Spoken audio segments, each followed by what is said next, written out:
to overflow in this place, overflow in our homes, oh Father. In the name of Jesus, we ask, oh Lord, that you would fill us, oh Father. Lord, that you would fill us, oh Father. Fill us with your Holy Spirit this morning. Fill us with your grace this morning. Fill us with your love this morning, oh Father. We need you, oh God. We need you, oh Father. We are desperate for you, Father. We are desperate for you, oh Father. We thank you, oh God. We thank you, oh Lord. Hallelujah, hallelujah, hallelujah. We worship you, we worship you, we worship you, Father. We thank you, oh Lord. We thank you, our Master. We exalt your name. We exalt your holy name. You're the King of kings. You are the Lord of lords, oh Father. You are Jehovah Jireh. You are Jehovah Rapha. You are Jehovah Shalom, oh Father. Lord, you are here with us in this place. You are here with us this morning, oh Father. We welcome you. We welcome you. We welcome you, oh Father. Thank you, oh Lord. Thank you, Father. We thank you, Jesus. We thank you. We thank you, oh Father. We thank you, oh Lord. We thank you, Jesus. Hallelujah.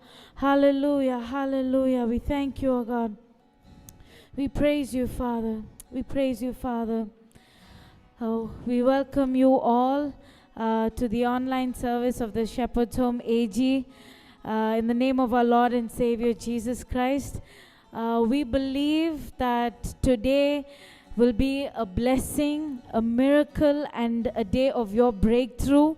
We encourage each one of you to join us even as we worship God in spirit and in truth. Our God is searching for worshipers. Amen. He's searching for worshipers like David, like Solomon, who worshipped him in our most difficult times, in our most uncertain and our most happiest times as well. So let's give God all the glory, honor, and praise this morning.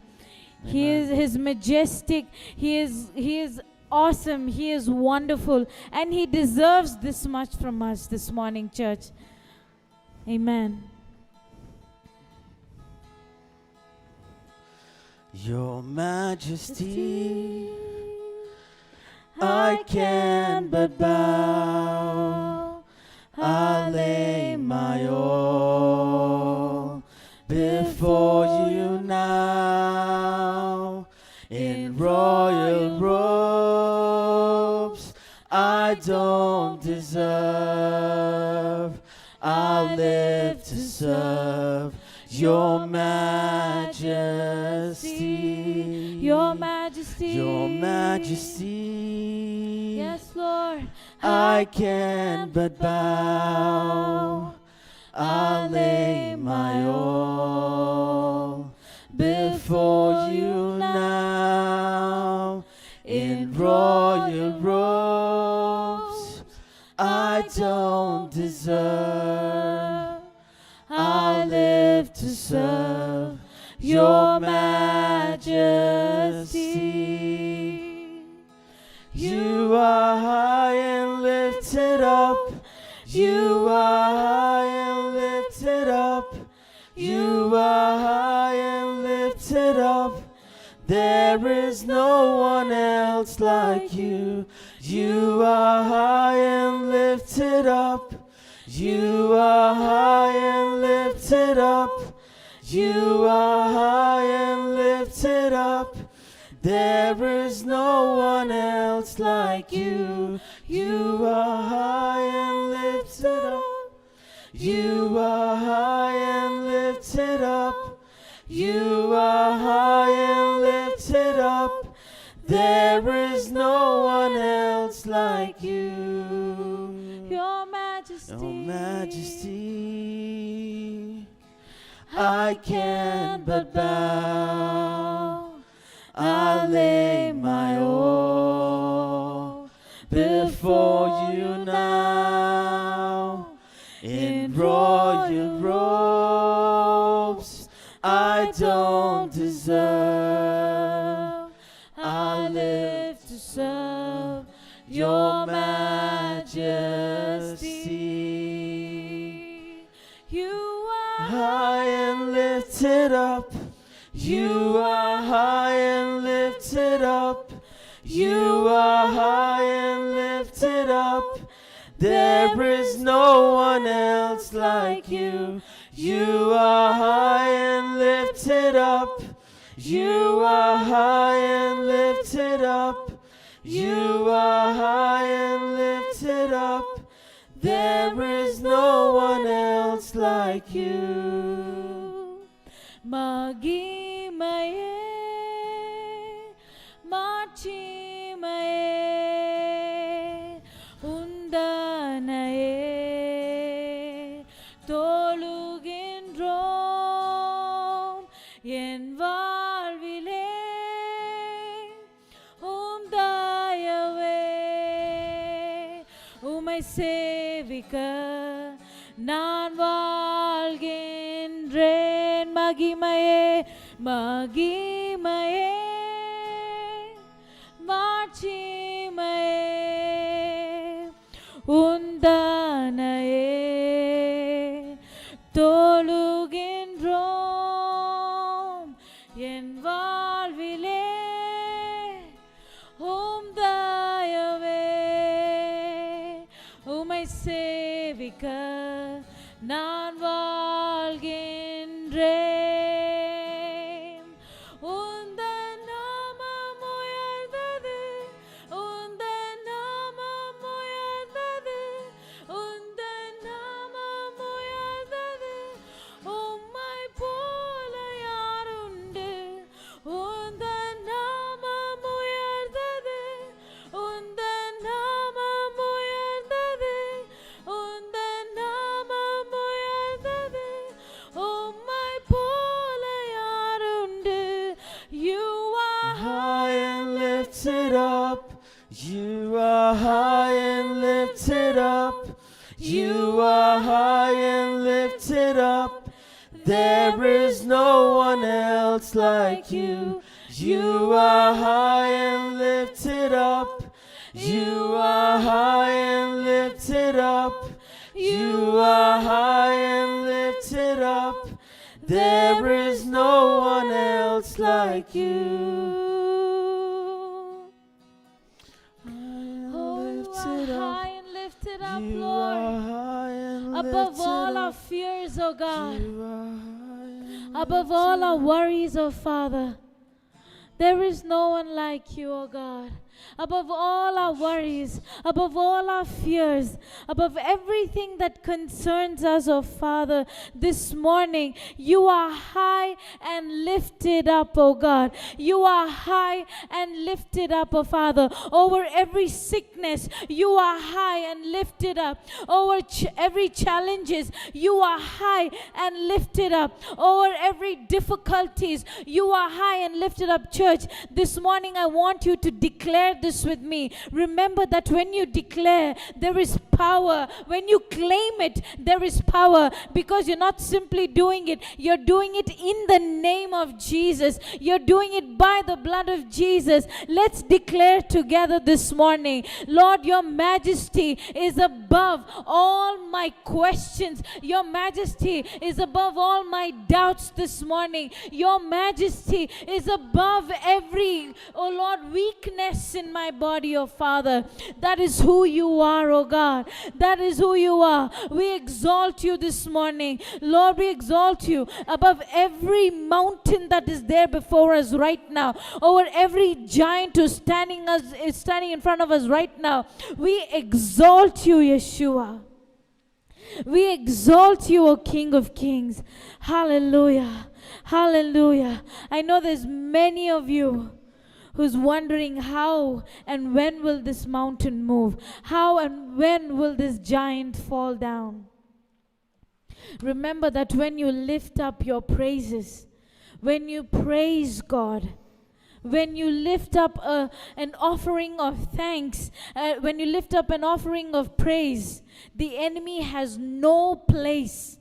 The enemy has no place around you. He will flee. If he has come in one direction, he will flee in 7 different directions. That is how powerful a God we serve. Oh, riba baba shekarata ra la ra la ra ra ra. There is no one like you, oh God. There is no one like you, oh God. Oh, rika baba shekaratu ra la ra ba. Irrespective of everything that happened to you last night or the last few weeks, our God is powerful. Our God is almighty. He is still seated on the throne. He is fighting your every battle this morning. Irika mudura la ra ba shanta ra la ra ba ba ba. Oh, rika badura la ra ba shianta ra la ra ba. Oh, we exalt you, oh God. Yes, Father. Oh, rika ba ba ba ba shekera la ra ta ra la ra ba. Oh, we exalt you. Oh, we exalt you. Oh, we exalt you. Oh, we exalt you, Abba Father. We exalt you, O God. Oh, यीशु मसीह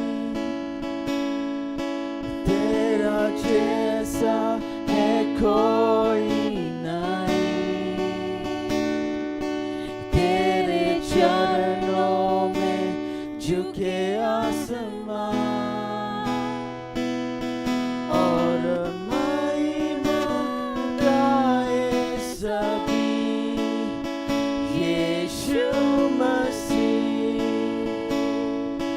तेरा जैसा है कोई नहीं, तेरे चरणों में झुके आसमां और महिमा गाए सभी। हम गाए हो ज़ैना, तू राजाओं का है राजा, तेरी महिमा होए सदा। तू है प्रभु हमारा खुदा। हम गाए हो ज़ैना, तू राजाओं का है राजा, तेरी महिमा होए सदा।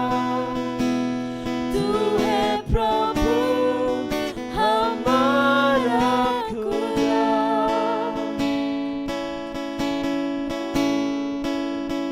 प्यारे पिता, तूने हमसे कितना प्यार किया, हमें पापों से छुड़ाने को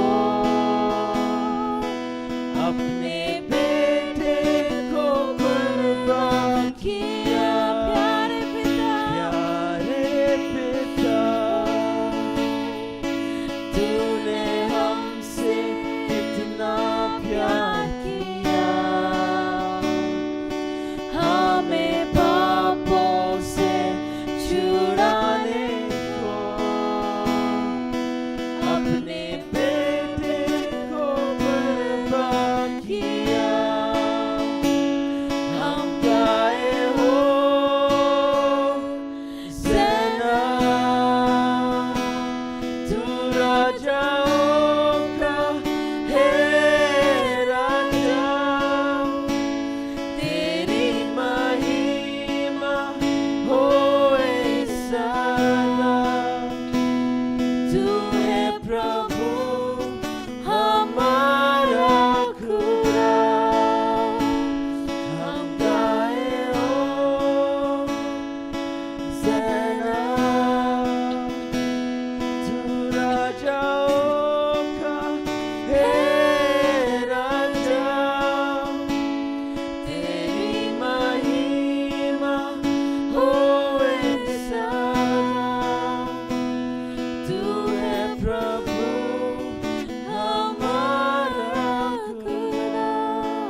lift up praises to you, O Yes, God.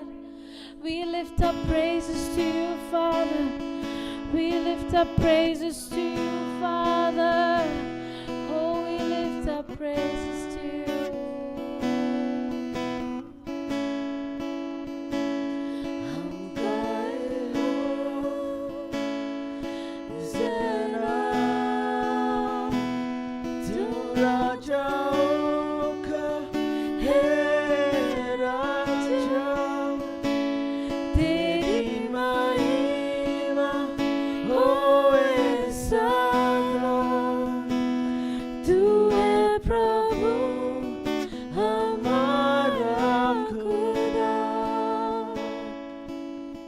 Oh, yes, oh God. We love you so much this morning, oh God. We love you so much this morning. Oh, Riba Made Karando Shikarala Raba. We want to take shelter in your presence Yes, this Jesus. morning. Yes, Father. Father, we want to take shelter in your presence this morning, oh God. Oh, Rima Mama Te Karadia Rala Rabo Shianterelere. हम गाए होज़ाना, तुम राजाओं को राजा. You are the King of Kings, O Lord. There is no one like you, Abba Father. There is no one like you, O God. You're a jealous God. You do not want to share us with anybody else. The most holy God, the most wonderful God. The angels cover themselves when they are in His Oh, presence. yes, Father. And there is power in the name of Jesus. And He is jealous of you this morning. He does not want to share you with anyone this morning. Church, all the things that you're going through is temporary. Is temporary. Because our God is the God of battles. Our God is the God of victory. Our God is the God who is the one who puts the enemy to shame. Our God is the one who's promised you that you are the head and not the tail. Our God has promised you that He will give you honor instead of shame. Our God has promised you that He will restore double to you this morning. He has promised you that everything that the locust has eaten will be returned to you in full. Amen. Yes, Father. Yes, Jesus. Wherever you've been put to shame, He's lifting you up this morning. He's lifting you up this morning. He's lifting you up this morning. He's lifting you up this morning. Let's sing that once again. Let's sing that once again. Remember, when you're lifting up praises, every wall is coming down. Every wall of Jericho is coming down. Every enemy is running away from your life. Let's sing that once again. Yes, Jesus. Lord, Yes, we Father. worship you, O Yes, God. Father. We Yes, worship you, Jesus. O Father. We worship you, O Lord. We worship you, O God. We worship you, O Father. Yes, Lord. We sing Hosanna to you, O Father.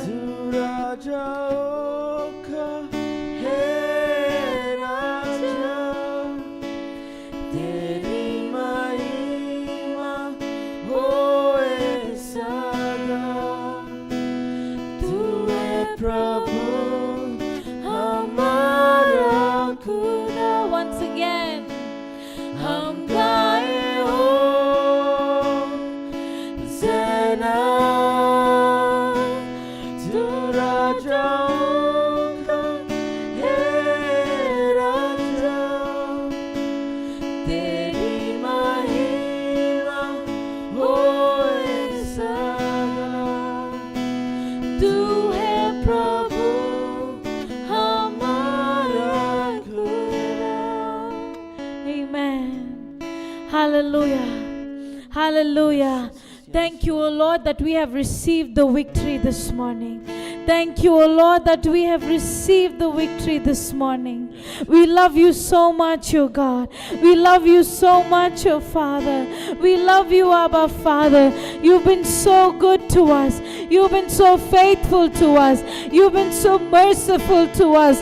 Oh Lord, we can sing of your goodness. We can sing of your mercy. We can sing of your grace this morning is because of you. It is because of you. It is because of who you are. All glory to you. All honor to you alone, Abba Father.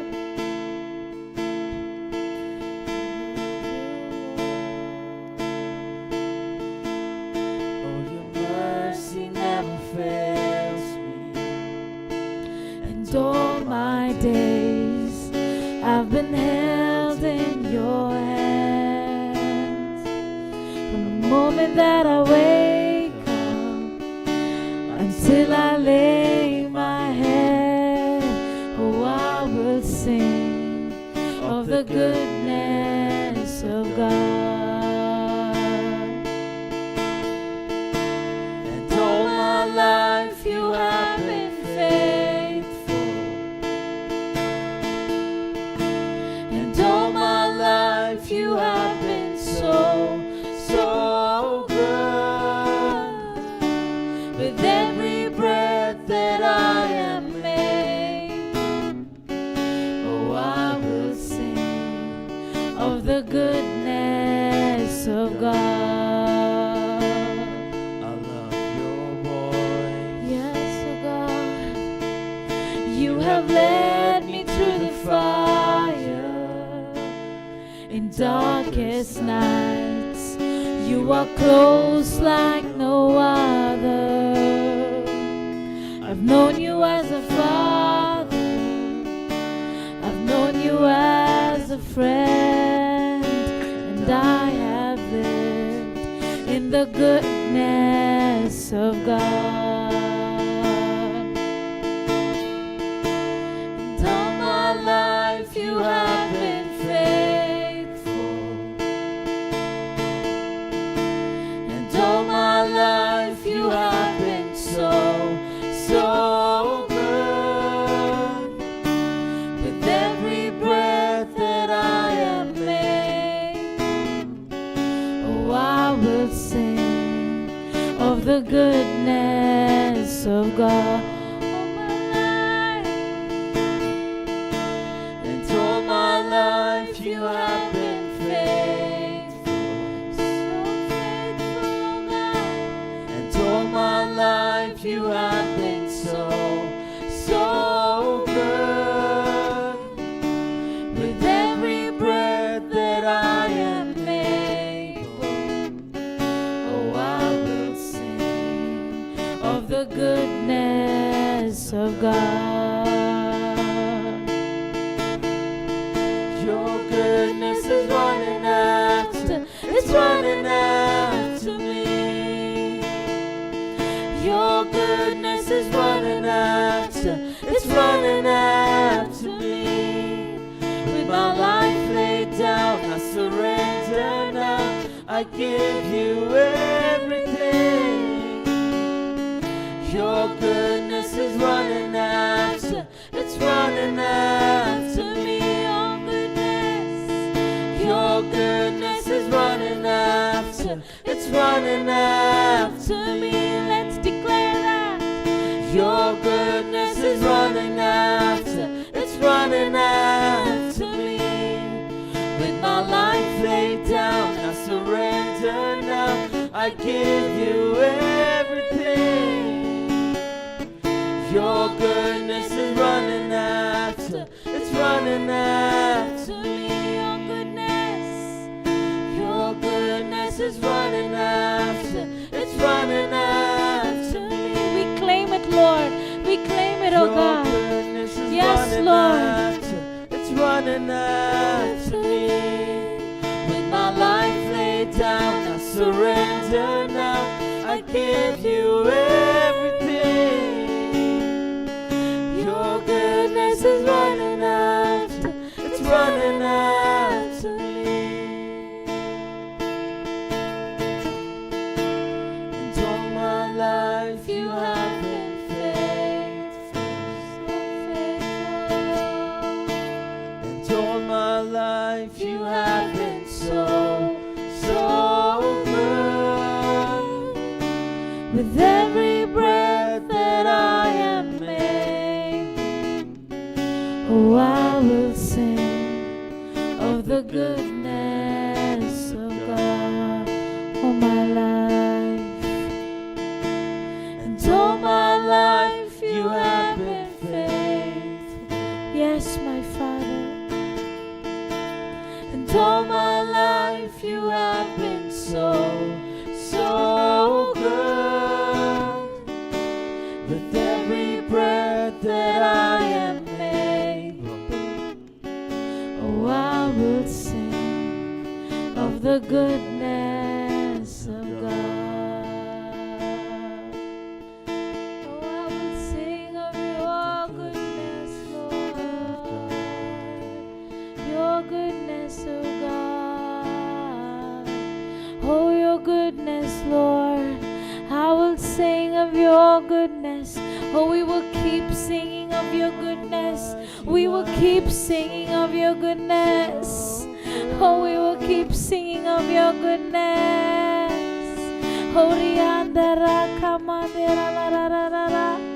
We will keep singing of your goodness, oh God. We will keep singing of your goodness, oh God. We will keep singing of your goodness, Lord. Yes. We are gonna put the enemy to shame, oh God. We know that, oh Lord. We know that, oh God. We know that, oh Father. Your goodness is chasing us, oh God. Lord, when your goodness is chasing us, there is no place for sadness. There is no place for sickness. There is no place for anything wrong in our lives, because your goodness is chasing us. It is coming along with us, and it is going ahead of us, oh Father. We exalt you, oh God. We exalt you, oh Father, this morning. We want to remember of all the things that you've done for us, and we raise a thankful heart, oh Father. We raise a thankful heart, oh God, for all that you have done, for every single day that you keep releasing your love upon us, oh God. Church, I want you to lift up praises to God. Let's talk to Him this morning. Let's talk to Him this morning. Let's say, God, we love you. We love you, Abba Father. We love you so much, oh God. We love you so much, oh Father. We love you so much, oh Father. We love you, oh God. We exalt you, oh Father. Oh, we worship you. Oh, we need more of you, oh God. We need more of you, oh Father. An overwhelming flow of your presence is in this place. An overwhelming flow of your presence is in this place. Oh,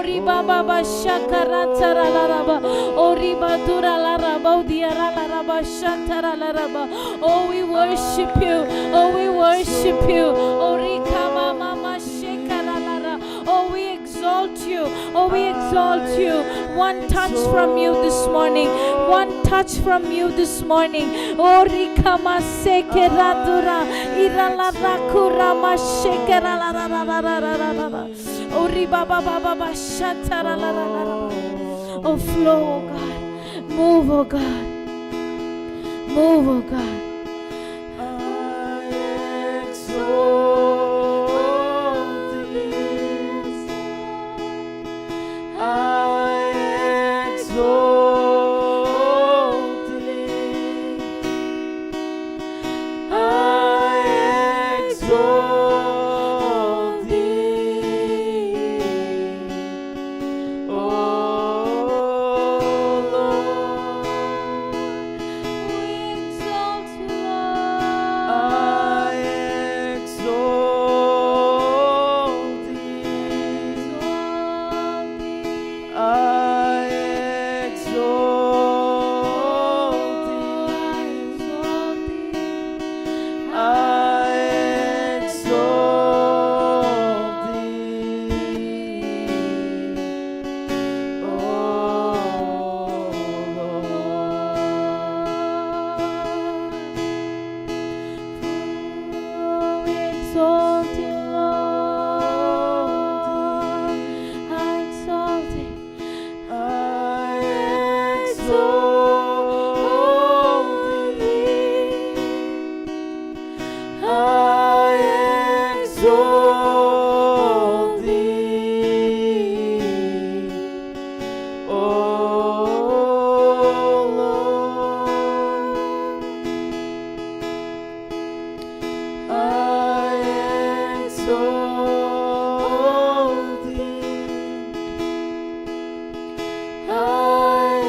far above, oh God. For thou, O Lord, art high above all the earth. thou art exalted far above, oh God.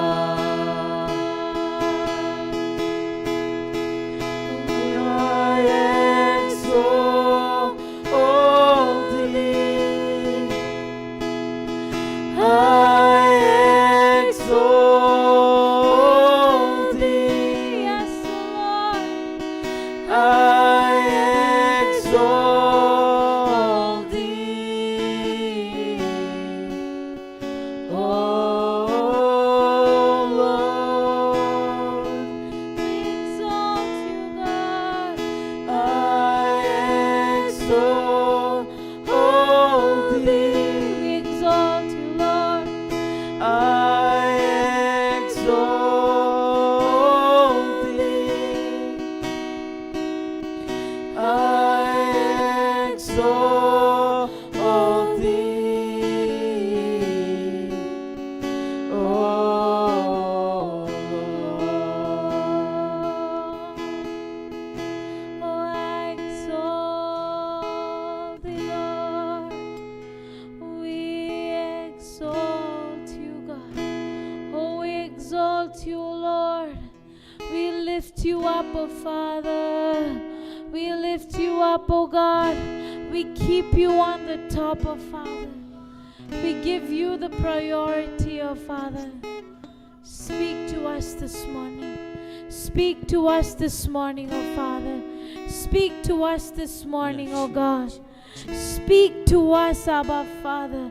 Speak to us, Abba Father. Speak to us, oh God. Jesus, yes. We open up our hearts to receive from you, oh God. To receive from you, oh God. Yes, Father. Exalt you, Lord. We give you glory. We give you honor. Yes, Father, we exalt your name. We lift up your name this morning, oh Father.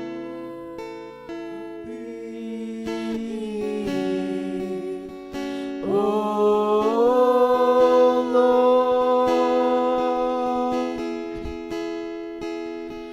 I exalt thee.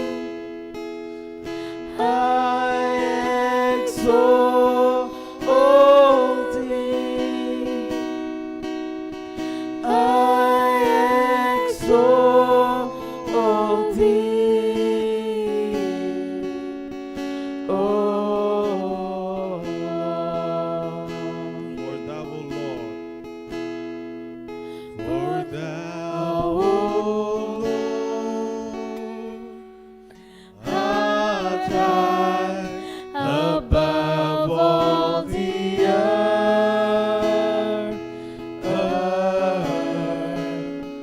Thou art exalted far above, oh God.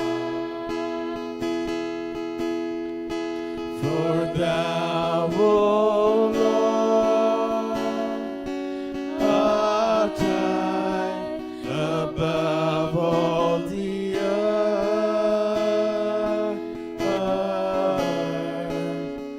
Thou art exalted far above, oh God. We exalt thee. We exalt thee. We exalt thee.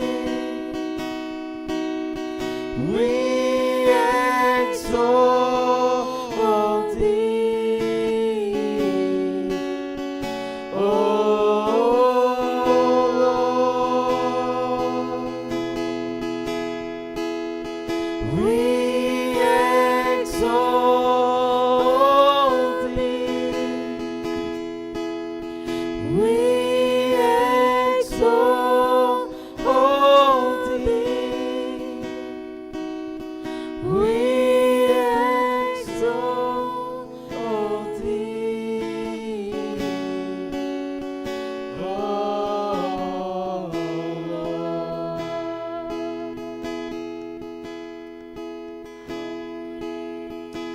Yes, Father, we lift up your name this morning. Oh Lord, we bring you praise, O Master. Yes, Father. Lord, we bring you praise and we adore you, Father. Oh Lord, because you're almighty. Lord, you first loved us, O Father. Oh Lord, we were nothing, O Master. We are nothing, O God, but you sought us, O Father. Oh Lord, your goodness, oh Lord, came running after us, O Father. Even now, Father, it's your goodness that leads us on, O Father God. We thank you, Master, for your unconditional love, O Father. We thank you, Lord, oh Lord, for your grace is sufficient for us, O Master. We thank you, Lord, for your love that goes beyond, O Father, our shortcomings, O God. We thank you, Father. We bless your name. We bless your name, Almighty God. Come dwell in this place, O Father. O Lord, we believe, O Father, your Spirit is here in our midst, O Father, ministering to each and every one, O God. We thank you. We thank you, Father. O Lord, even as, O Lord, we wait on your word, O Father, let your presence come down. Yes, O Lord, Father. and touch each and every one of us, O Father. O Lord, those that are here, O Father. O Lord, and those that are listening, O Father, and watching, O Lord, online, O Master. We pray, O Lord, for your conviction, O Father, to flow through, O Master. O Lord, that they'll be touched in the areas that they need to be, O Father. O Lord, that they'll be transformed, O Father, to what you want them to be, O Father. O Lord, that we will give you glory and honor. O Lord, that our worship will be a sweet-smelling savor in your presence, O Father. O Lord, that our worship, O Lord, that our worship and our, O Lord, praise will be better than sacrifice, O Yes, Father. Father. In your presence, O God, we give you glory and honor. We thank you, Father.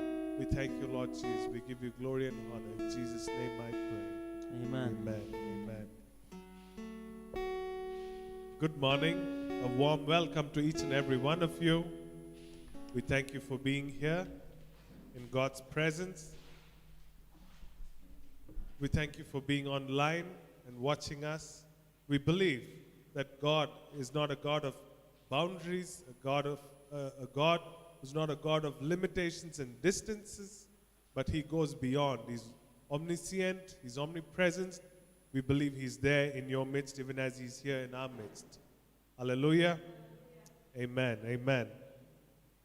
Pastor sends his greetings. He's not here. He had to be away. And it's difficult to tear him off from the church, but then this time he had to be away. And he sends his greetings. He misses you all. He misses all of us over here. And he sends his warm greetings across. We believe he's praying for us and that he's here in his thoughts.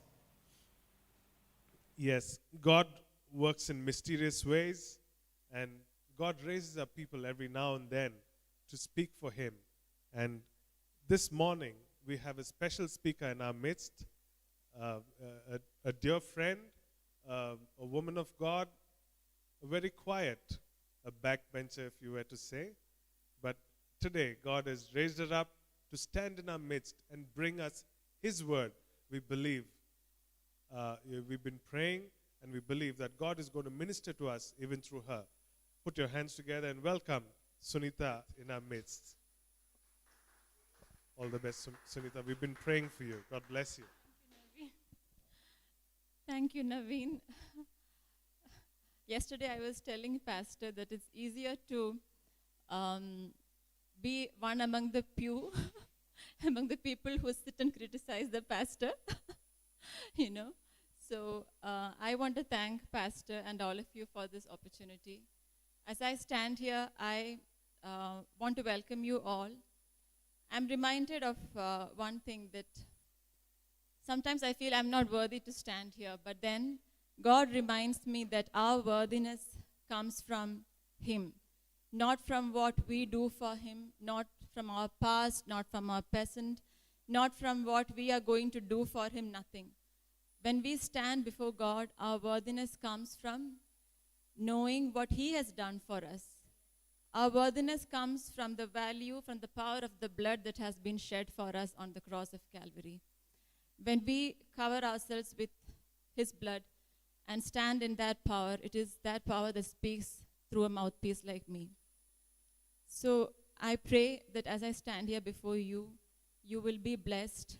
And as I'm going to share this message, it's something that has always spoken to me. And God has been speaking to me. So like this last week, Pastor was sharing, like as he shared his message, he mentioned 2 Timothy chapter 3, verse 1 to 5. Maybe you could take it here and I'll read through. But understand this, that in the last days, dangerous times I'm reading from the Amplified Bible. 2 Timothy chapter 3, verses 1 to 5. But understand this, that in the last days, dangerous times of great stress and trouble will come. Difficult days that will be hard to bear. For people will be lovers of self, narcissistic, self-focused, lovers of money, impelled by greed, boastful, arrogant, revilers, disobedient to parents, ungrateful, unholy, and profane. And they will be unloving, devoid of natural human affection, calloused and inhumane, irreconcilable, malicious gossips, devoid of self-control, intemperate, immoral, brutal, haters of good, traitors, reckless, conceited, lovers of sensual pleasure rather than lovers of God. And the fifth verse, holding to a form of outward godliness or religion, although they have denied its power, for their conduct nullifies their claim of faith. Avoid such people and keep far away from them. So when I read through this, I was reminded that is all the things that were mentioned first. It can be divided into lovers of, so basically everything that has been mentioned is lovers of self versus lovers of God. So all the characteristics from 1 to 4 that has been mentioned is lovers of self versus lovers of God. So I was asking God, because even before, Pastor was speaking for the previous 2 weeks, I was thinking of, it's so easy to put on a form of godliness. I was asking God, Lord, show me the ways, show me the times that I have been doing this. It is so easy for believers, especially we who have been, there are two classes of believers. One who have been, raised in a believer's family, and then the others who have come through different backgrounds, and then they come to know the Lord Jesus. So whatever it is, I believe that it is easier to be born again because that is the work of the Holy Spirit in us. But after that, to live a life sanctified in Him is so difficult. It's a daily struggle. And as we face this struggle, we know what we have to do. We know we have to read the Word of God. We have to live according to His ways. But as we try and do it, we know it's difficult. We have to depend on the Holy Spirit every single day. And I was asking God, why is it that, there are things that we want to do, but we end up doing the very things that we don't want to do? And Paul sums it up so perfectly in Romans chapter 7, verses 15 to 20. But I'm not reading till 20, I'm reading the 15th verse. For I do not understand my own actions. I'm reading from the Amplified Version. I do not understand my own actions. I am baffled and bewildered by them. I do not practice what I want to do, but I am doing the very thing I hate and yielding to my human nature, my worldliness, my sinful capacity. So I was thinking about this for some time, and I thought, God, we all wear this mask. There are different kinds of masks that we wear. Apart from that, once we become believers, we also wear the mask called form of godliness. Just like we have, if you go to a fancy center, we'll see different kinds of masks that we can wear for different occasions. And we also have this mask that we wear after we become believers. And I was thinking about it, and I was reminded of this COVID mask. you know, like when COVID started, we were all wearing it faithfully, everywhere. And that is when we become, like when we are believers, when we become born again, initially, we have the zeal for God. Everywhere we go, we will try to preach His word, and we will try to, tell what Jesus has done for us. But of course, that's a zeal that comes from inside us. And we want to do it for God. But once we walk deeper and we understand that it's so difficult, we sense that it is easier to walk in a form of godliness than to actually be godly. So it becomes like like sometimes we wear the mask on the ears and we will put it under the nose. So basically, our godliness is only for the people to see. Our godliness is a godliness that shows forth when people are watching us. That godliness comes out only when we know there are so many witnesses around. Our patience, our kindness, everything that we do, it's only for the people to see. It's for the unbelievers and for our friends in the church to see. But I was not happy with this, honestly. So, God says that He hasn't given us this Holy Spirit for us to wear a mask and walk around. He's not a shopkeeper who sells masks. He is somebody who has given us His Son. He sent His Son into the world to die for our sins. He has given His blood to cure us of this sickness of sin. And it is not a mask that we carry, a mask that we wear on occasions. It is something that we need to have it in us. Like we need to be godly just as He is godly. And I was asking God, how do we do this? And, like sometimes it becomes so easy. Like when we are in the church, or even when we go outside, like we go for our work, we are within the church, we meet so many people. It's so easy to, once we are born again especially, it becomes easy to advise people.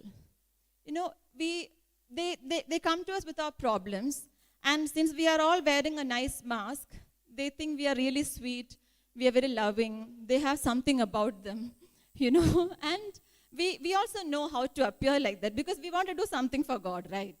So we all know that they will come to us.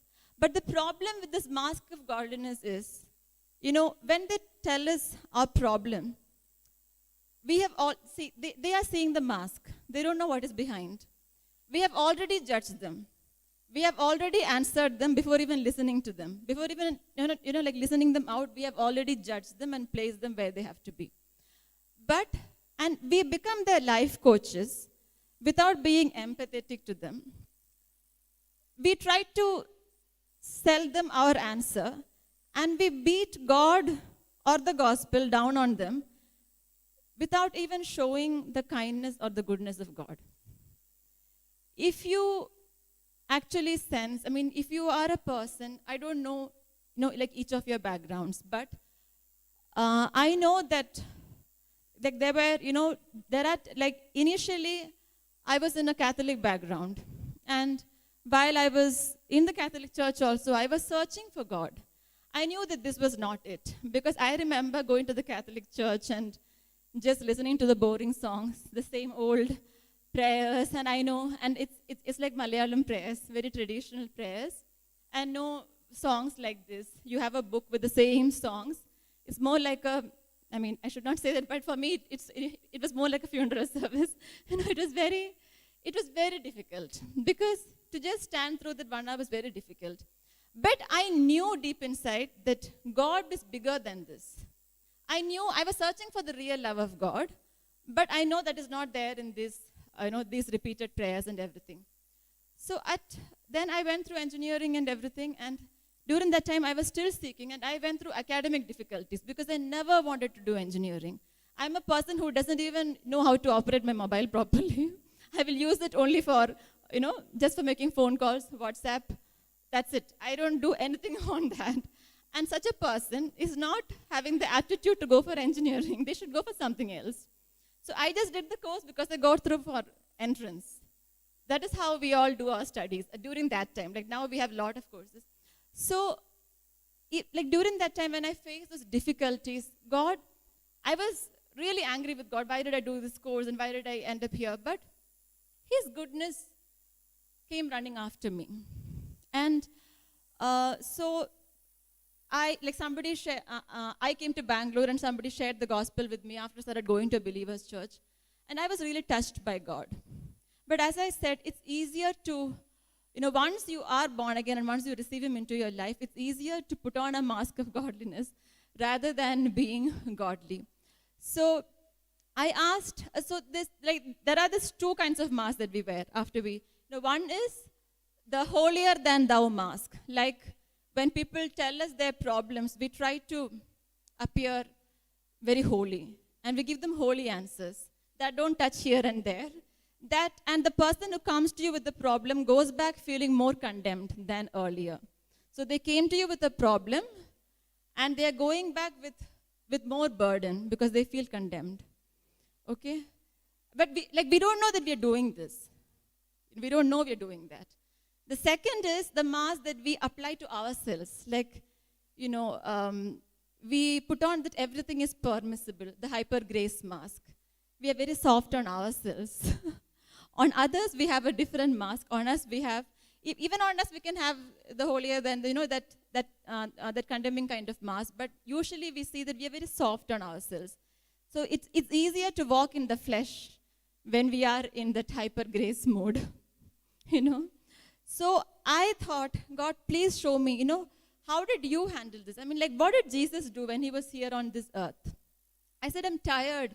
D.L. Moody says, I have had more trouble with myself than with any other man I have ever met.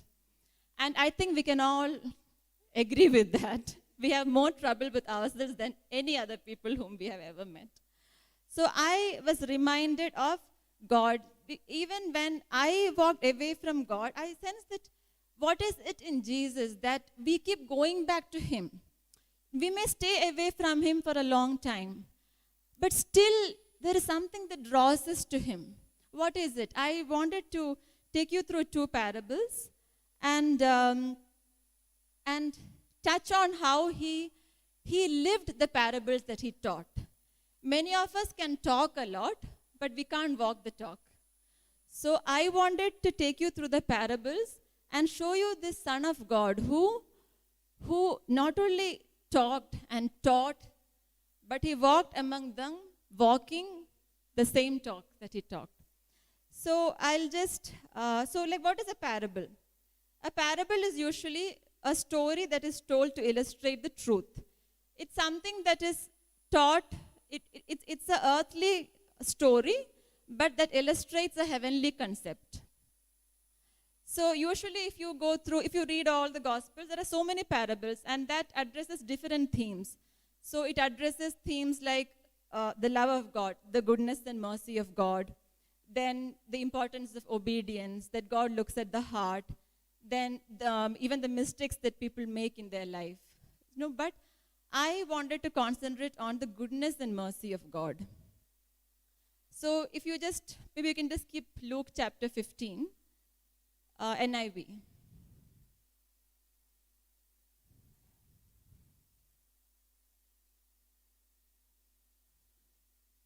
So here, Luke chapter 15 talks about three parables. Like Jesus is talking three parables back to back. The first is the lost sheep, then the lost coin, and the lost son. All these three portray the same theme, the goodness and the mercy of God. So in Luke chapter 15, verses 4 to 7, suppose one of you has 100 sheep and loses one of them. Doesn't he leave the 99 in the open country and go after the lost sheep until he finds it? And when he finds it, he joyfully puts it on his shoulders and goes home. Then he calls his friends and neighbors together and says, "Rejoice with me. I have found my lost sheep." I tell you that in the same way, there will be more rejoicing in heaven over one sinner who repents than over 99 righteous persons who do not need to repent. So we have all read this so many times. I even have a picture, of, even when I was in my house in Trivandrum, in Kerala, there also we had a picture of Jesus, the Good Shepherd. So that picture has really stuck with me. But later on, when I started understanding it, and I started thinking about it, it really, I used to feel it's that picture of being the Good Shepherd, it really comforts me. When I see that picture, when I think about Jesus, the Good Shepherd, it really comforts me. And if you just, I was checking upon this sheep character, because we are all called as his sheep, right? So when I checked about the character of sheep, it seems the sheep is a very social creature, a social animal. It's called as gregarious.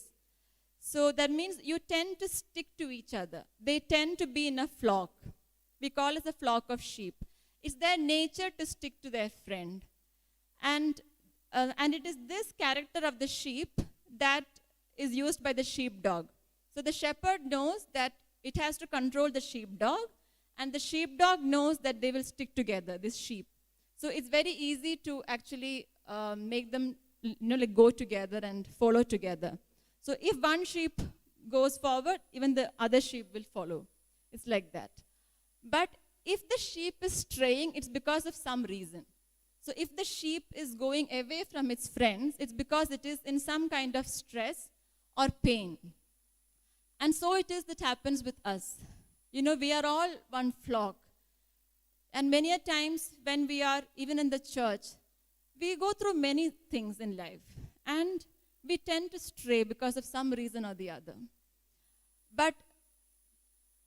And it is in some kind of pain usually, this sheep. So even when we are a part of his flock also, there are so many things that can happen to us. Even if we were not a part of the flock, there are so many things that can happen to each one of us as we go through life.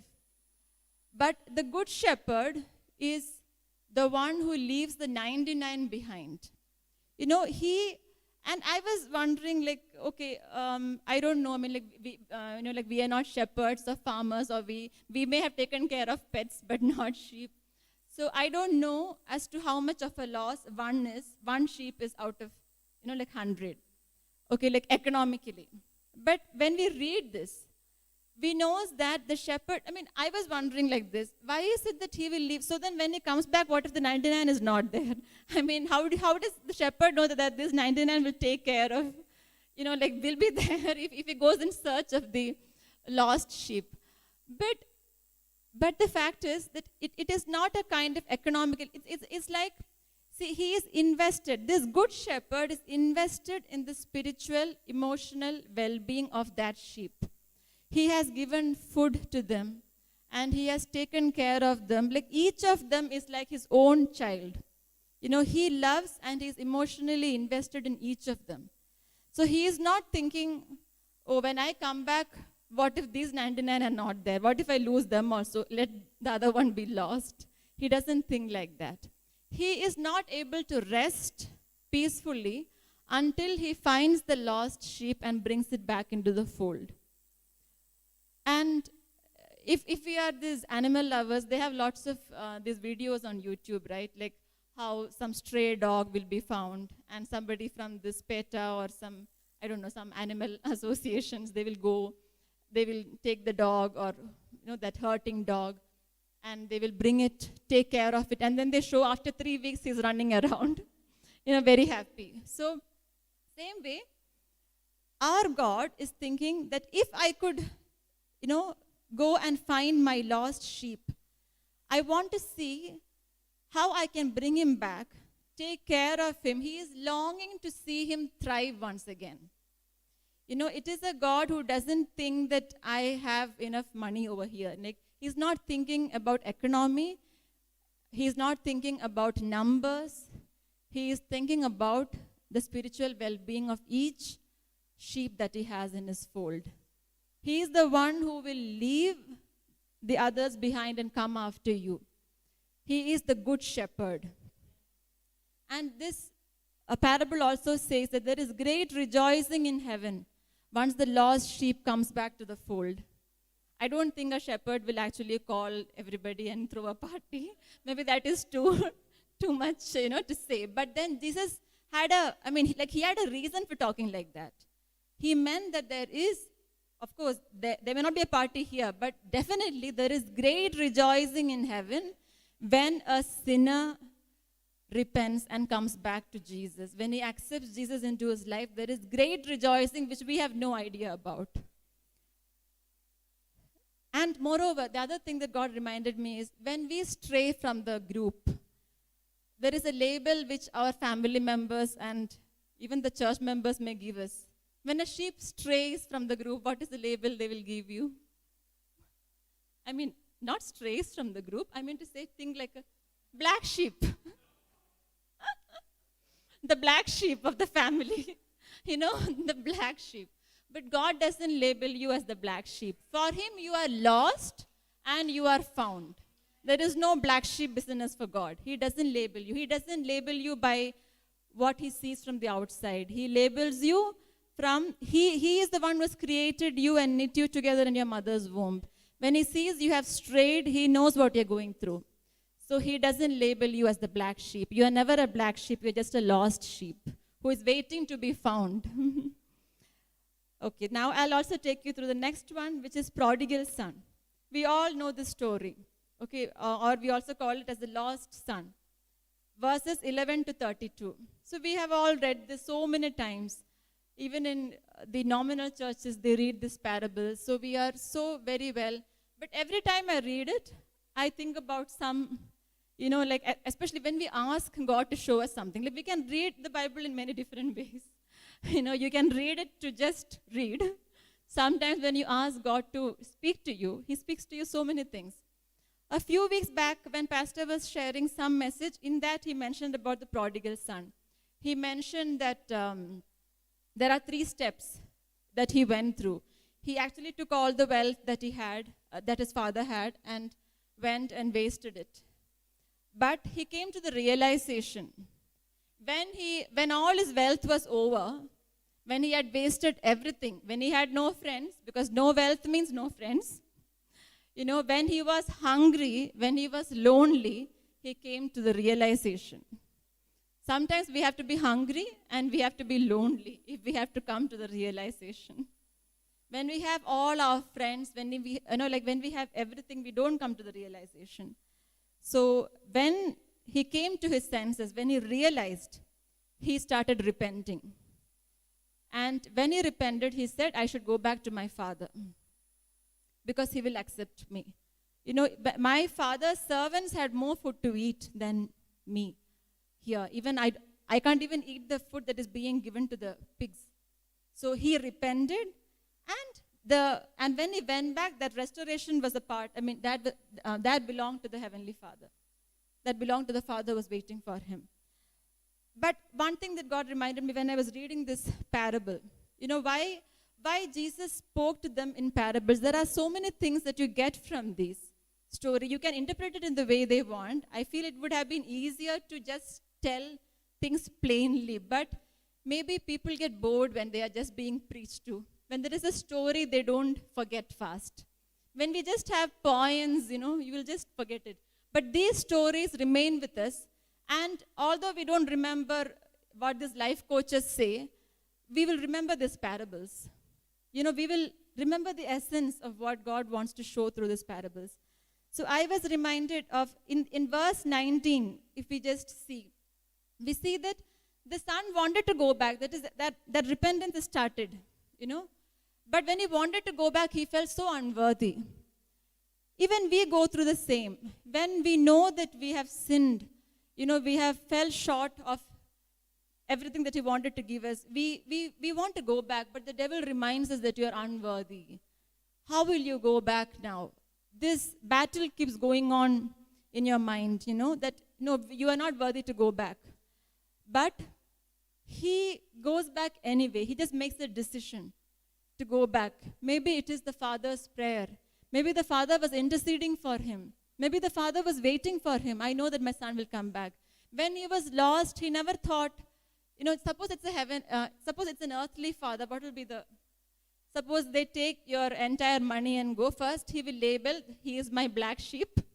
You know, if he comes back, I'll make sure he doesn't even enter near this house. Okay? You know, and now suppose he came back also, he'll make sure that he will bring a lawyer, make him sign a bond or some legal document saying that I will just be like a servant in this house, I will get food, I have no legal claim to this property. Because the father has also suffered because of the son. Okay, that is how the earthly fathers will think. But not our heavenly Father.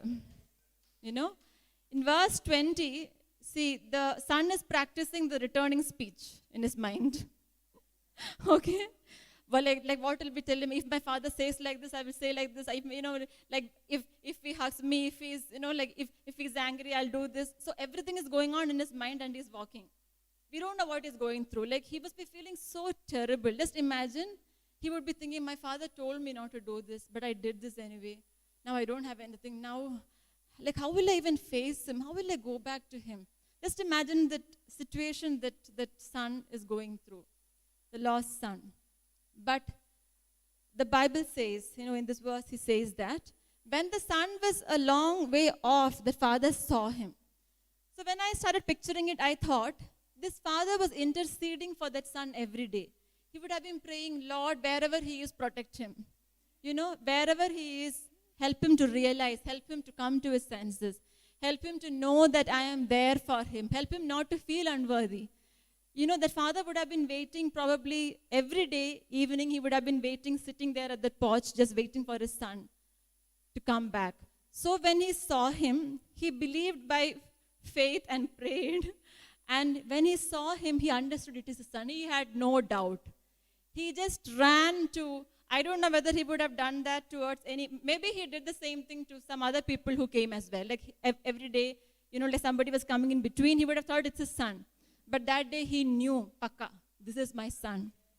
This is my son. And while the son is still practicing the returning speech, the father has run to him, and hugged him, fell on his neck, hugged him.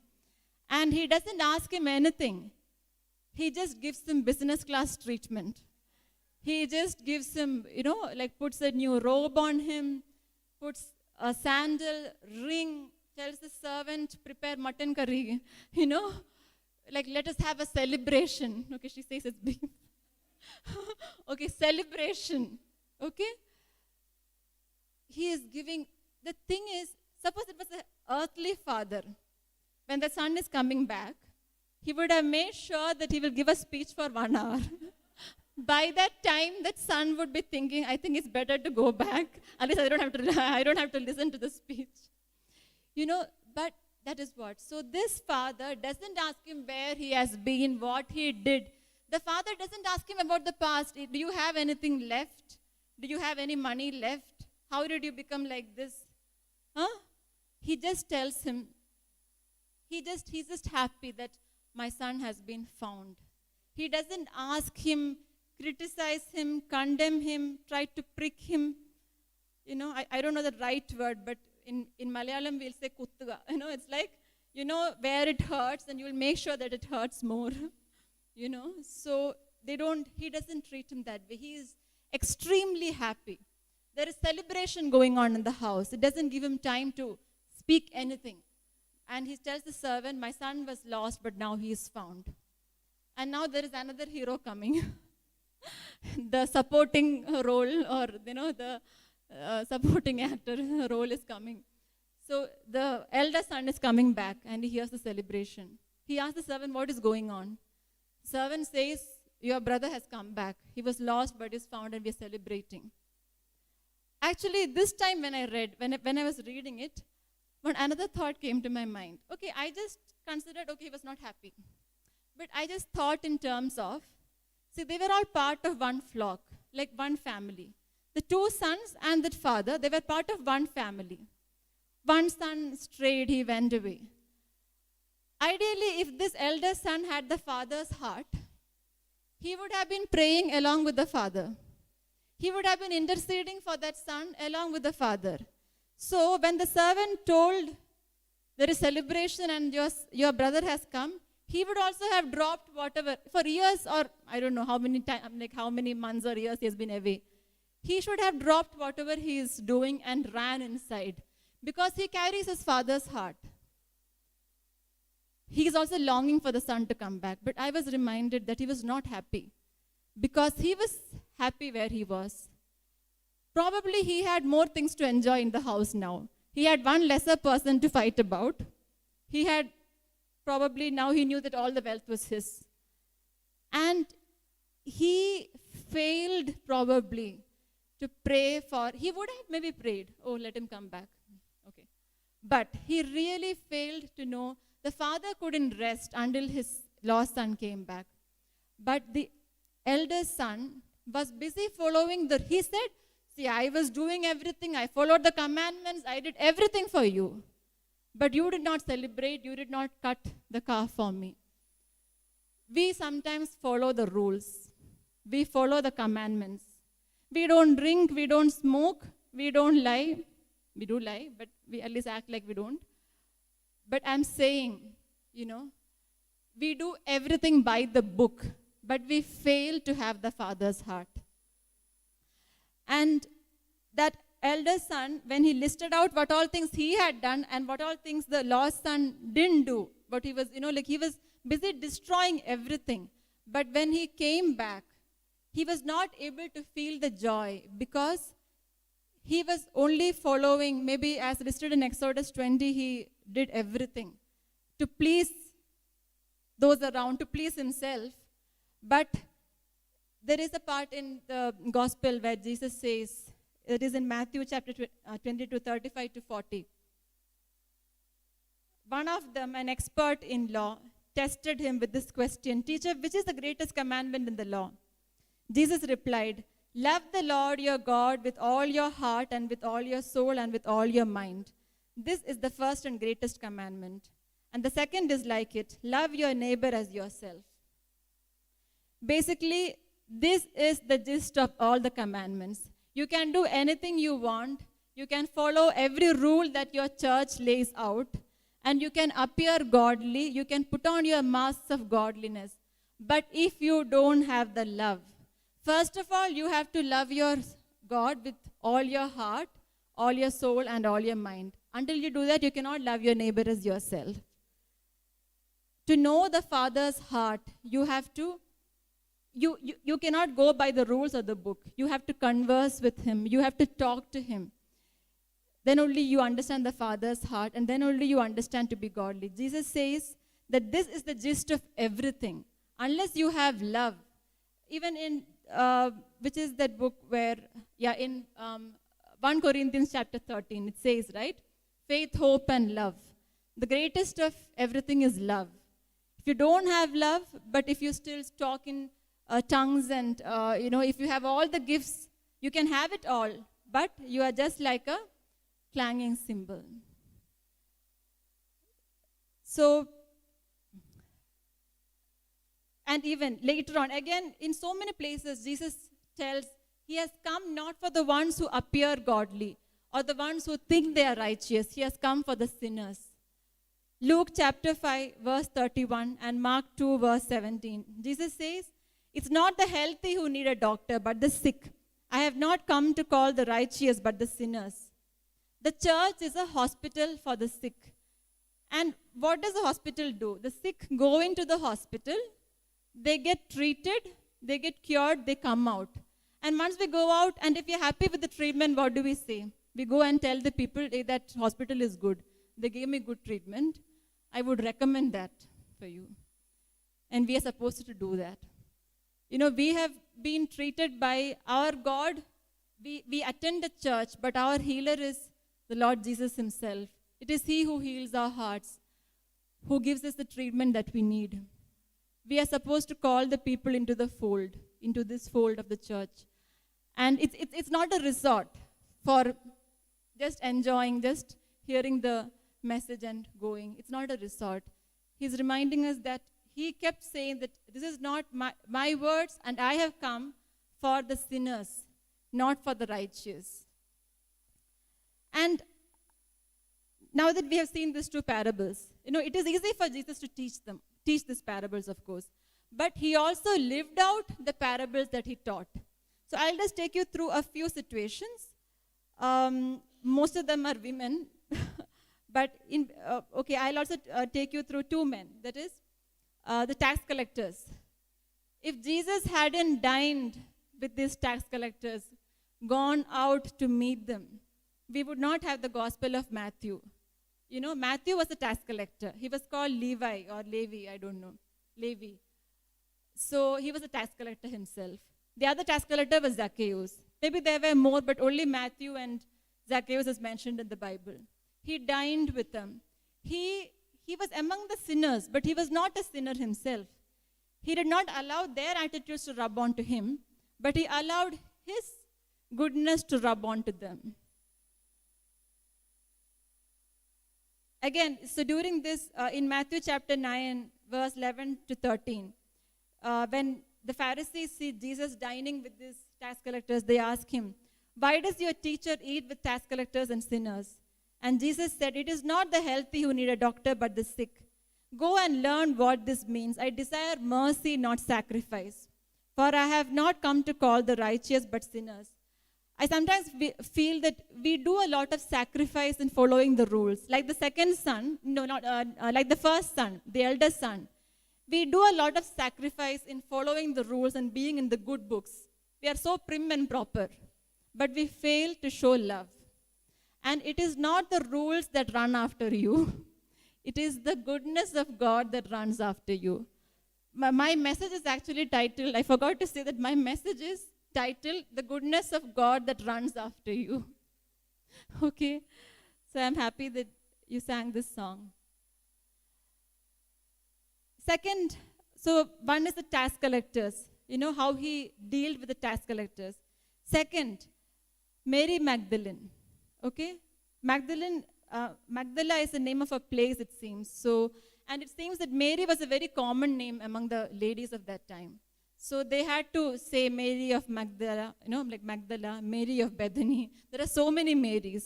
So in Luke chapter 8, verse 1 to 3, it talks about Mary Magdalene.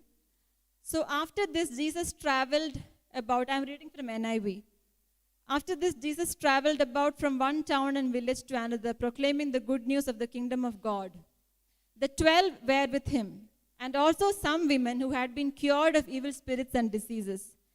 Mary called Magdalene, from whom 7 demons had come out, Joanna, the wife of Chuza, the manager of Herod's household, Susanna, and many others.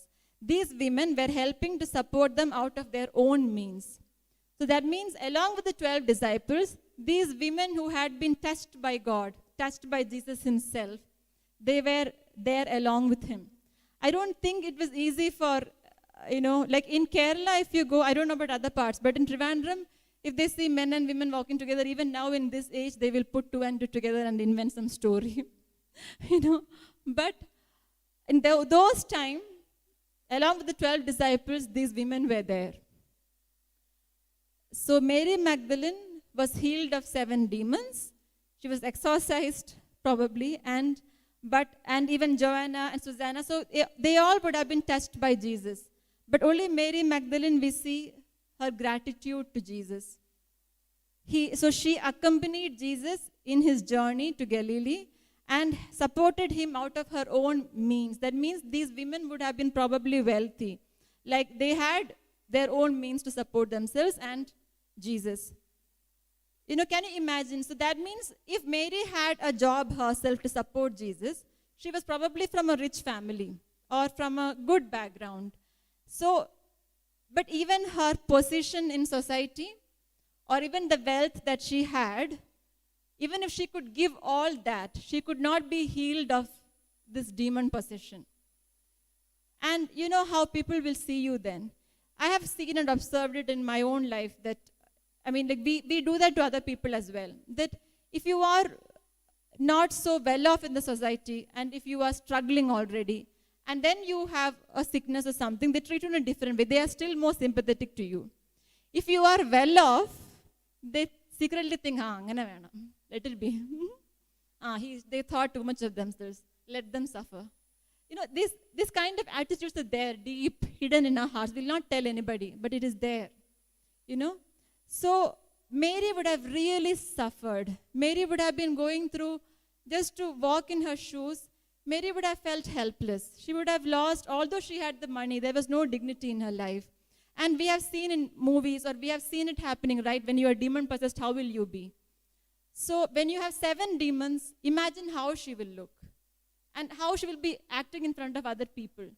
She would have lost all the dignity, and people will be having pity on her, actually. But at that point, you know, at the darkest moment in Mary's life, Jesus saw her. Jesus met her. He did not see this outward appearance of Mary. When he looked at Mary, I think when he looks at us, he doesn't see our whatever we are wearing or whatever. He sees straight into our heart. You know, he's got those X-ray eyes. He doesn't see anything anything else. He's just seeing different hearts beating and whatever is going on, our thoughts, all that. He saw Mary struggling. He saw Mary crying for help deep inside. He saw like what she's facing to the people around her. And once Jesus saw her, met her at the point of need, and she was healed, Mary was so grateful to him. And you will see that gratitude in whatever she did afterwards. It was almost like she followed him everywhere he went. She was there even when he was, through all this, through these 3 years, she probably was there with him. We will see it here, as well as maybe, I don't know about the other parts, but she was there with Mother Mary during the crucifixion. She was there then when the body of Jesus was carried to the tomb. She has seen it. She was the first one who woke up after 3 days and went to the tomb to see Jesus. She was the first one to whom the angels appeared. And Jesus himself appeared to her and told her to go and speak to the disciples and tell them that I have risen. She was the first one to hear the call of God, the resurrected Jesus, the one who was demon-possessed and was healed. She was the first one to hear the call of God and go and preach. See, he is no longer here, he is risen. So when the goodness of God follows us, pursues us, runs after us and touches us, we cannot be the same. That is why we are like, even when we fall several times, we run back to him because we know his goodness. Our gratitude is towards that heart of God. Then we will also look at, so that is Mary Magdalene's life, how she stuck to God. I will also take you through the Samaritan woman. This is in John chapter 4. It seems the name of this woman it is not mentioned. They just call her as the Samaritan woman. But when I checked, I think her name is 14. Don't know, it's not important. But the Samaritan woman. Okay, and it says that in verse 4 of John chapter 4, it says, Jesus had to go through Samaria. So he came to a town in Samaria called Sychar, near the plot of ground Jacob had given to his son Joseph. Jacob's well was there, and Jesus, tired as he was from the journey, sat down by the well. It was about noon. Now, we all know the story. The Samaritan woman comes to draw the water, and Jesus asks her, will you give me a drink? Because the disciples had gone to buy food. And the Samaritan woman is really surprised, because first of all, the Jews don't talk to Samaritans, and usually the men don't talk to the women during that time. So Jesus, a Jew, is talking to a Samaritan woman. And then Jesus goes through all these conversations. That woman will ask her, ask him, are you greater than the father Jacob, who gave us the well and drank from it himself? So we see how Jesus catches, on that conversation, how the Samaritan woman gets hooked on to his talk. And Jesus then brings the topic of eternal life. He says that she has come there to draw the water. And he says, you can always have this water, but if you have the water I give you, you will never thirst again. And then she is asking him how is it that you don't even have anything to draw the water with? How will you give me this water? So you just see the conversation. Finally, Jesus wants to bring the point of the husband also. he's leading her through the conversation and says, go call your husband and come back. I mean, woman says, sir, give me this water so that I won't get thirsty and have to keep coming here to draw water. Jesus replies, go call your husband and come back. Jesus already knows everything about her. And she says, I don't have a husband. And like, she is also a very nice example. I mean, she is cool about it. I mean, she's bold. She did not try to hide anything. She just said, like, I have had 5 husbands, and the one that I have now, I mean, yeah, Jesus himself says that the one you have now is not your husband. No, so Jesus saw the woman's heart. Jesus was tired from the journey that day, actually. And maybe he could have rested under the shade. I don't know whether the well there is under the shade or whether it is out in the open. I don't know. But that day, Jesus knew that there is somebody who is going to come here and who needs me, who needs my message. And he chose to sit there under the noonday sun near the well because he knows somebody is going to come. And the message of Jesus touched her so much. I mean, she actually forgot what she came there for. In verse 28, it says, leaving her water jar. She came with the water jar. She did not come in a car or bike. She probably came walking from a long distance. I mean, I don't know how I'm just thinking, I don't like to walk. Even if I came by car, I would have taken the water also. First filled the water, gone back, and then told the people. But this woman was so touched. She was longing for something. And because Jesus also tells her that a time is coming when, like, it is not important, that building where you worship is not important. But are you worshiping in spirit and in truth? The building is not what is important, but your heart. And she leaves the water jar and goes back. The woman went back to the town, verse 28, and said to the people, come see a man who told me everything I ever did. Could this be the Messiah? They came out of the town and made their way toward him.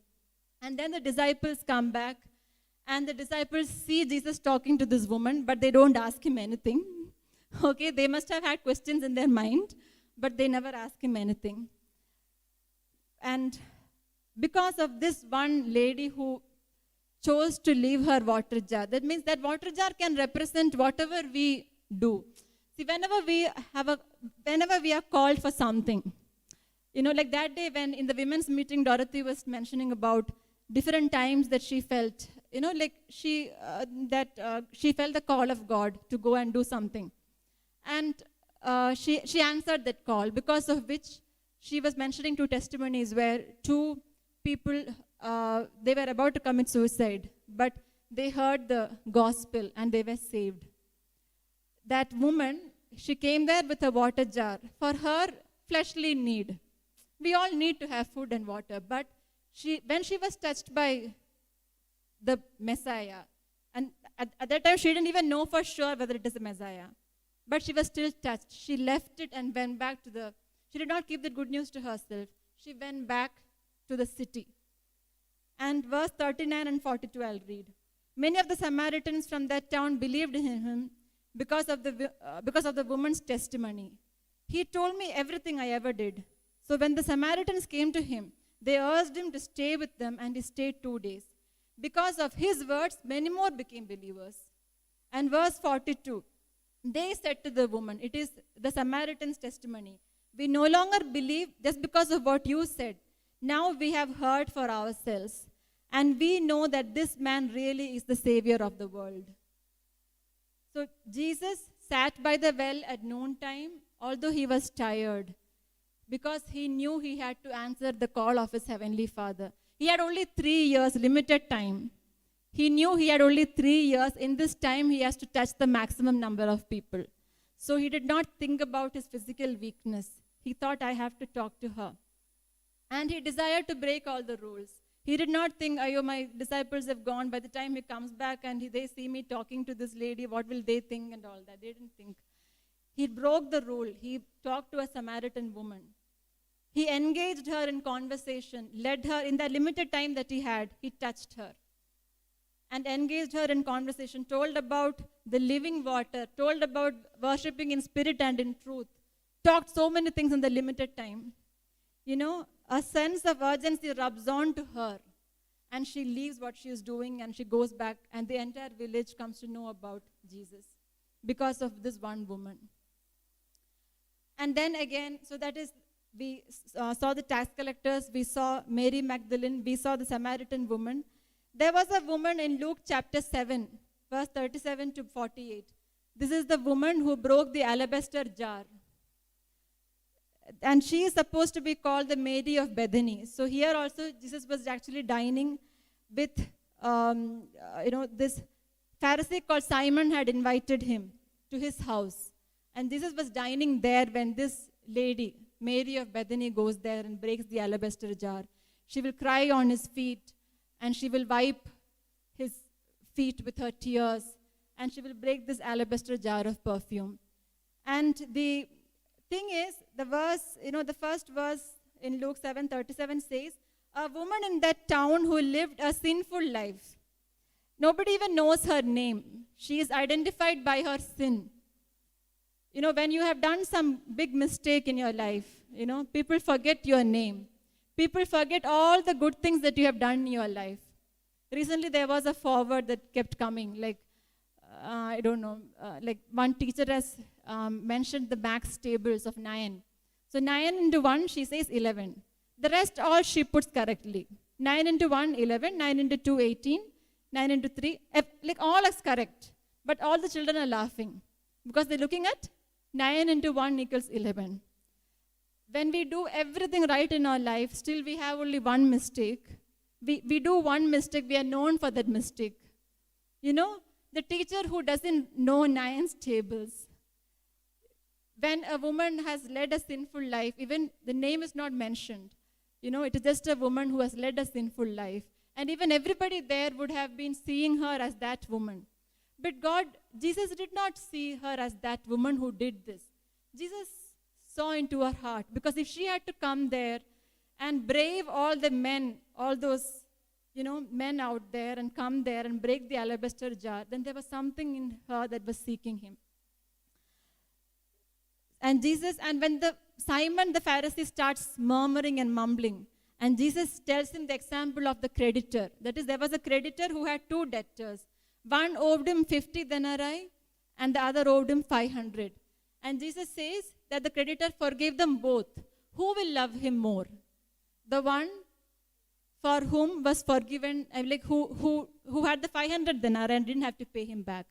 Same with us, when we have sinned so much, when we have done so many things in our life, that lady would have, been struggling, but God forgave her.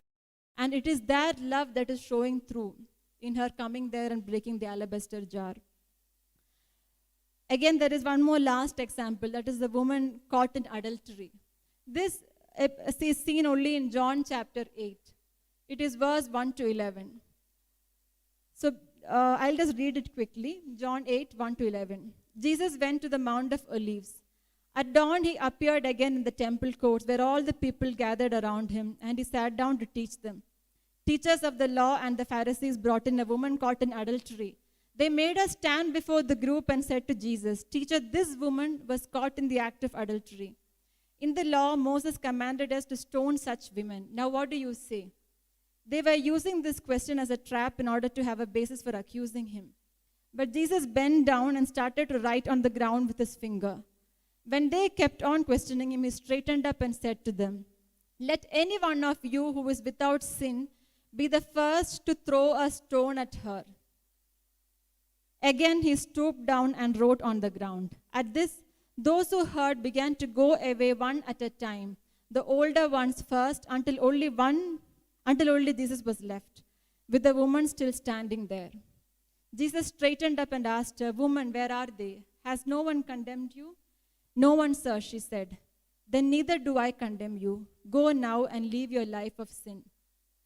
We just see this story, what those people who caught the women, they are thinking, there is a kind of mob mentality, It's like the woman, that person who found her could have just taken her, maybe along with one another person, and taken her to Jesus.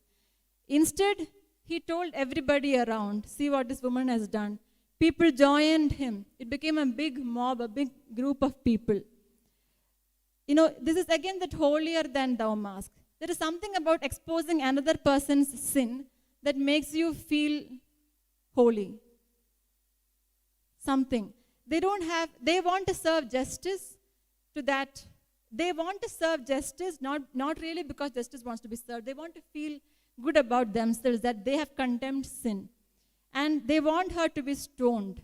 And they want to see what Jesus says. Now, Jesus, till the time he probably was sitting there, but when they came, he started writing on the ground. I was wondering, that it's like, it would have sounded or looked like this scene where you go to a government office and you ask them to take something file and they start talking on the phone or something, because Jesus knew probably each of them. They have bought an adulterous lady. Probably he knew who all among them have slept with somebody else. It is so easy to point somebody else's sin. But Jesus knows the heart of each and everyone who had brought her there. And Jesus, he also saw the pain that she was in. Although she was caught in that act of adultery, Jesus doesn't condemn her. He sees her as that lost sheep, the one who is in need of the love of a Savior. And that mob mentality told them to punish her. But Jesus, his words and his heart convicted one person among them first. That mob was waiting with stones to stone her. But because of what Jesus said, one person dropped the stone. That means he was convicted that he is not without sin. And because of that, the others also had no guts to do that. Because each of them were convicted. Are your words to another person? We will see so many people going through difficulties in their life, going through tragedies in their life, going through sin, real sin, which cannot be termed as anything else, which is sin. How will you react to that person? Will you be like Jesus? Will you team up with another person and condemn them? Or will you give them a second chance at life? Will you direct them to this loving God whose goodness runs after you? Jesus himself never condemned her. He didn't ask her anything or give a speech to her. He just says, where is everybody? They have not stoned you. They have not condemned you. Neither do I condemn you. Go now and live your life of sin. If Jesus lived his life on earth constantly worried about what people will think, he would never have accomplished anything much. He may never have dined with sinners because that was not acceptable. He may never have talked to the Samaritan woman because Jews and Samaritans couldn't talk to each other. He would have stayed away from Levi, Matthew, Zacchaeus, everybody, and they would not have come.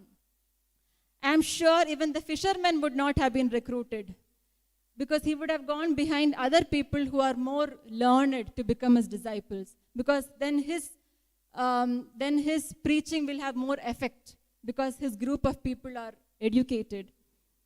The adulterous woman may have been stoned because that was what everyone wanted. He would have tried to please the crowd. The woman who broke the alabaster jar, Jesus would have stayed away from her because he wanted to appear holy. He would have put on that mask of godliness. But all that has happened to change the world happened because one man, the Son of God, chose to be truly godly.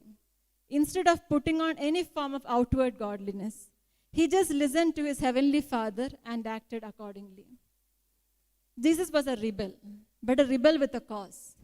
Not an earthly cause, not like, the PETA or the feminist movement or any other movement. But his cause was to bring the heavenly kingdom on earth. His cause was to bring salvation to mankind because he knew that everyone is perishing without him. He came down with a cause and he followed it to the point. Can we be his followers by treating his people the way he treated? While Jesus lived 3 years on this earth, he taught and he walked the talk. He showed us through the parables what his kingdom is like, and he also showed how we should live on this earth. Be like him. Can we, when people are hurting, can we be like Jesus? Can we be like how Jesus was to the tax collectors, to the Samaritan woman, to the adulterous woman?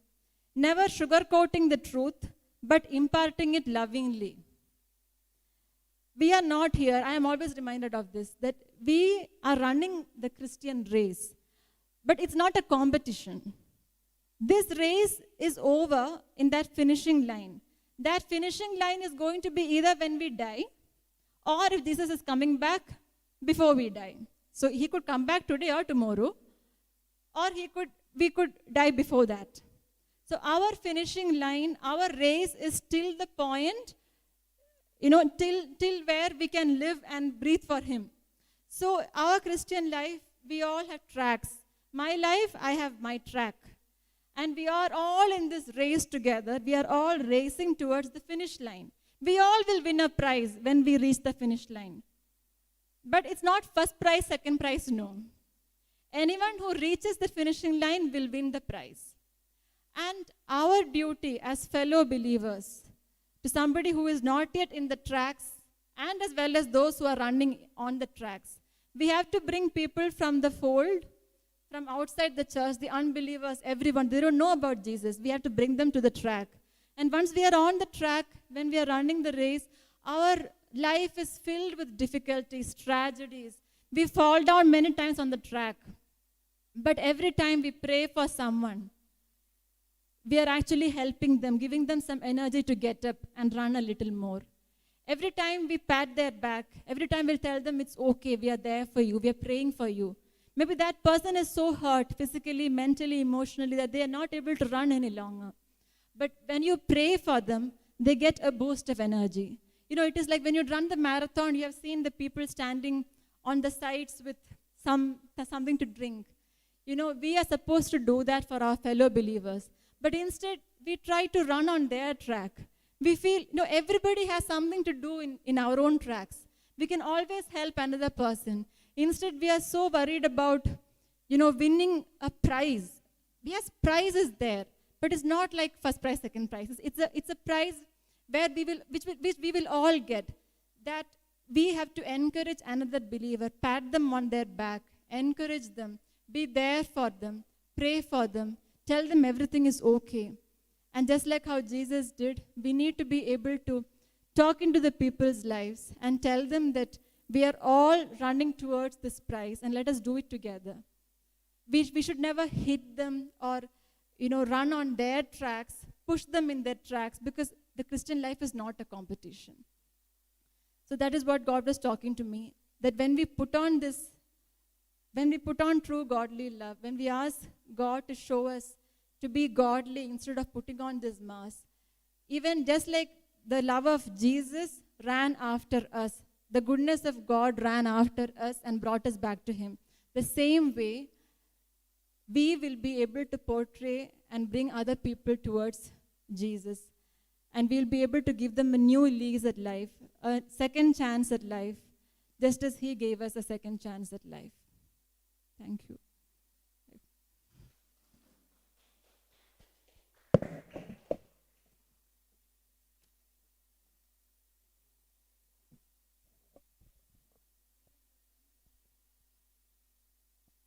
Hallelujah.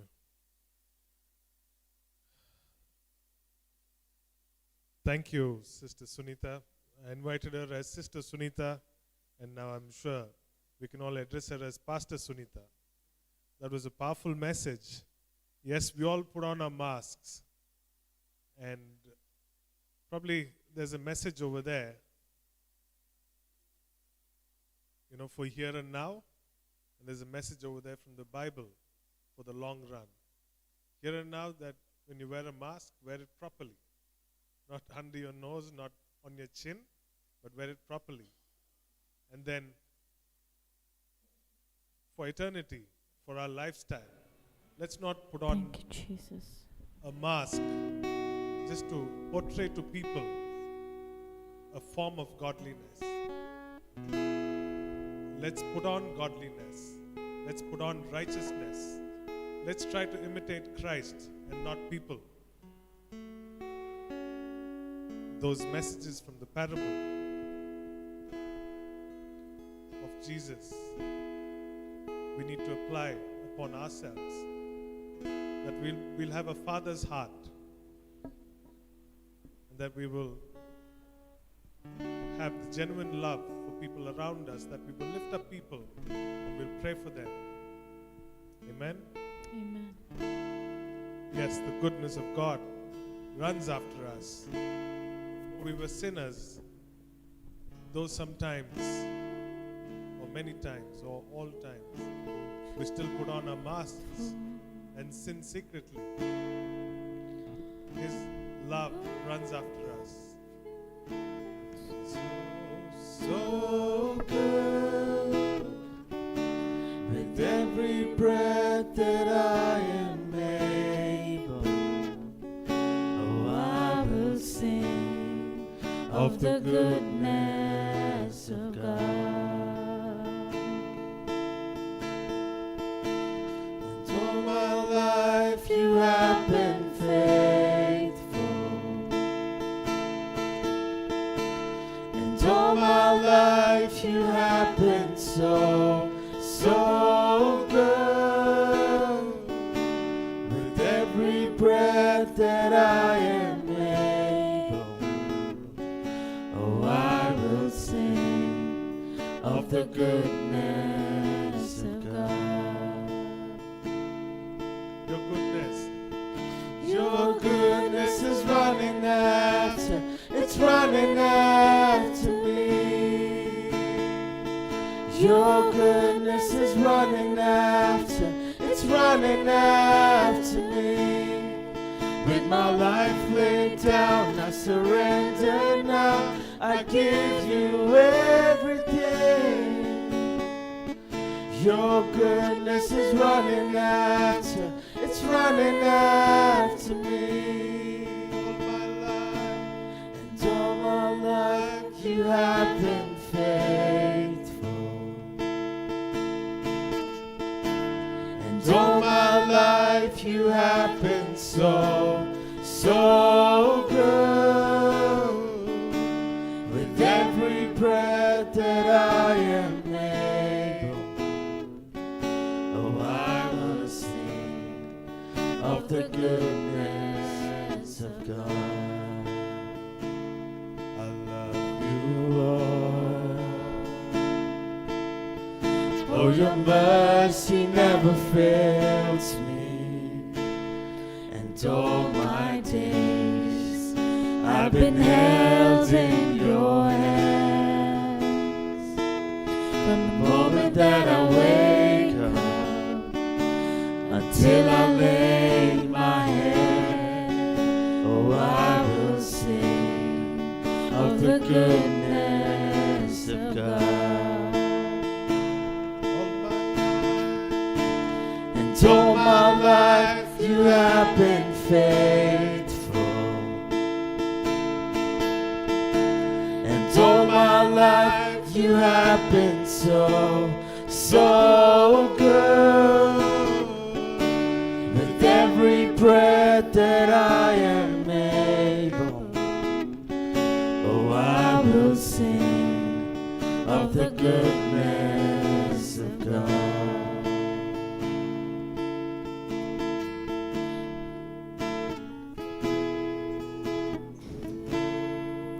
We thank you, Father, for your word that you brought into your servant, the Master.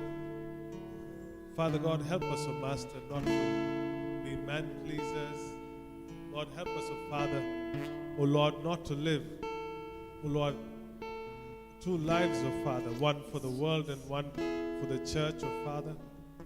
O Lord, help us, O Master, to be true Christians, O Father. O Lord, transform us, O Master. Transform us, O Master. O Lord, even, O Lord, when we were yet sinners, O Father, you sought after us, O Father. O Lord, your goodness chased after us, O Father. O Lord, you found us, O Father, the lost sheep, and you brought us back into your fold, O Master. And you continue to do it, O Father, every time we stray away, O Lord, with the distractions.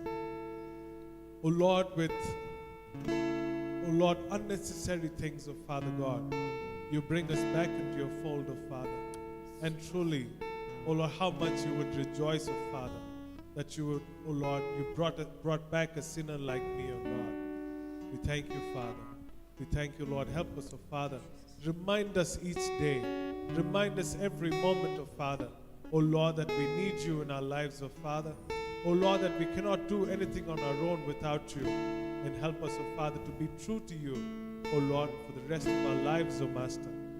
Oh Lord, help us not to have flashes of godliness, oh Master, but a lifestyle of godliness, oh Master. A lifestyle of righteousness, oh Father, Lord. that we will glorify your name. Remove, oh Lord, the spirit of condemnation, oh Father, condemning others, oh Lord, judging others, oh Father, but that we will, oh Father, be like you. Have a father's heart, oh Master. We thank you, Jesus. We pray you'll bless Sister Sunita, oh Master. Yes, We Lord. thank you, Father, for using her to speak, Yes, minister to thank each you, and every one of us. Thank you, Let your Son's name be glorified, and let the Holy Spirit convict us, oh Father, each of us in your own special way, oh God.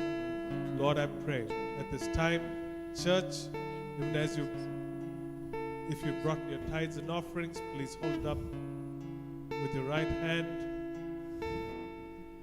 and we'll pray. Gracious Lord, we thank you, Father, for what you've given to us, oh Master. We thank you, Father. We hold up, oh Lord, our offering, our tithes, oh Father. Oh Lord, in gratitude, and we want to give it back to you, oh Father. Oh Lord, we can never outgive you, oh Father. Oh Lord, we can never, oh Lord, measure up to you, oh God, because you are the one who gives us, oh Father. For all that we have, we give a little back to you. Oh Lord, grateful, oh Master. Grateful from the bottoms of our hearts, oh Father, for what you have done, oh Master. And that let it be used for your kingdom, oh Lord, to glorify your kingdom and your people, oh Master. Let your Son's name be glorified in our lives. We believe, oh Father, oh Lord, that you are not a debtor to people, oh Father, that you will, oh Lord, bless your people, oh Yes. Father, pressed down, Yes. shaken together, running over, oh Father, oh Lord, as they give with a thankful heart, as they give wholeheartedly, oh Master. Let your Son's name be glorified. In Jesus' name I pray. Amen. All my life You have been faithful, and all my life you have been so, so good. With every breath that I am able, oh, I will sing of the goodness of God.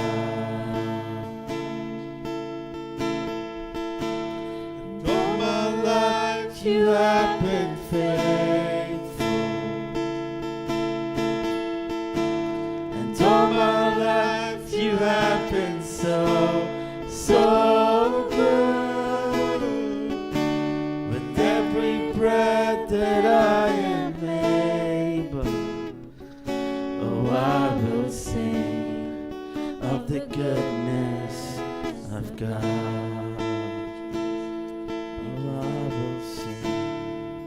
Of the goodness of God. Yes, Father, we thank you, Lord. Oh, Lord, for ministering to each and every one of us. I pray, Father, even as we, oh, Lord, leave the church and we get back, oh, Father, to our, oh, Lord, day-to-day work, I pray, Father God, that you'll bless us. Oh, Lord, that your goodness will continue to run after us, oh, Master, and that we will run towards you, oh, Master. Oh, Lord, that your name will be glorified in our lives, and let people see Jesus in our lives, oh, Master, in our day-to-day walk, oh, Father. Let your Son's name be glorified. Bless each and every one of us, oh, Father. We give you glory and honor. Ask all this through my Lord and Savior Jesus Christ.